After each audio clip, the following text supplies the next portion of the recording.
এখন অবধি উনি তো আজকেও ধর্ম বর্ণ বর্ণটর্ণ নয়, ধর্ম মানে কি ইঙ্গিত করেছেন এর আগে বলেছিলেন আমি আছি বলে আছো, নইলে একটা কমিউনিটি এক সেকেন্ডে শেষ করে দিবে।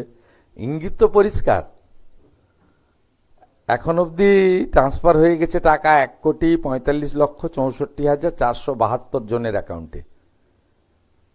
এর মধ্যে মুসলিম বেনিফিশিয়ারি আছে 19,20,00,000 19.2।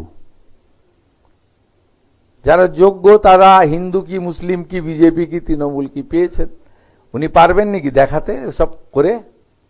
আমি শুধু নন্দীগ্রামের একটা গ্রামের কথা বলবো, 86% হিন্দু বাস করে, হরিপুর গ্রাম পঞ্চায়েতের। 2 জন হিন্দুকে দিয়েছিলেন আবাসের বাড়ি, একটা গ্রাম। অ্যাপিজমেন্ট। একটা গ্রামে 86% হিন্দু বাস করে, 54 জনকে আবাস দিয়েছেন, 2 জন হিন্দু 52 জন মুসলমান। গোটা রাজ্যের হিসাব আছে আমার কাছে। আপনি কি লেভেলে অ্যাপিজমেন্ট করেছেন বিজেপি করার অপরাধে, হিন্দু অপরাধে, মতুয়া, নমশূদ্র, রাজবংশী, আদিবাসী, পাহাড়ের 1 লক্ষ মহিলাকে আমরা অন্নপূর্ণা যোজনা যারা যোগ্য তারা টাকা পেয়েছে। আপনি পারবেন নাকি এসব হিসাব দেখাতে? অত তাড়াহুড়া করার কিছু নেই। এবং আমি ভবানীপুর থেকে বলার পরে আমার মা বোন দিদি যারা যোগ্য তারা আমার উপর ভরসা করেছেন। আমি সবাইকে বলেছি, জুনে দিয়েছিলাম 28 লক্ষ, তাড়াহুড়াতে তালিকা করা যায়নি, কিন্তু কমিটমেন্ট ছিল, শুরু করিয়েছিলাম। লঞ্চিং তো হয় স্কিমের, তারপরে আস্তে আস্তে স্কিমে যুক্ত হয়। আপনারা জানেন সাংবাদিকদের ক্ষেত্রেও আমরা আয়ুষ্মান ভারতের যুক্ত করছি, নবান্ন দিয়ে শুরু করতে বলেছি। তার মানে কি জেলার সাংবাদিকরা পাবে না? সবাই পাবে। উনি তো মাত্র 154 জন সাংবাদিককে 2000 টাকা করে পেনশন দিতেন।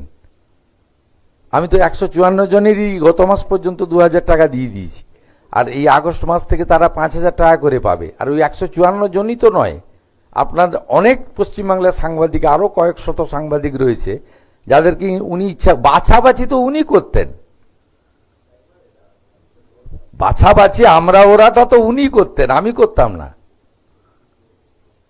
আর উনি তো ধর্ম দেখে করতেন।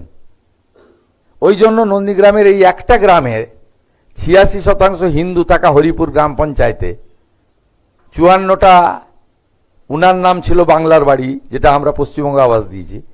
54 জন একটা গ্রামে আবাসের টাকা পেয়েছিল 60,000 করে, 2 জন হিন্দু আর 52 জন মুসলমান। আমি বের করবো লিস্ট, কি করেছেন আপনি মুর্শিদাবাদ, মালদা, গোটা রাজ্যে এক একটা করে বের করবো। আমি তো রেডি করতে বলেছি। কোনো সুবিধা করতে পারেননি 1 মাস 10 দিনে, 110 দিনে, কেউ সুবিধা করতে পারবেন না।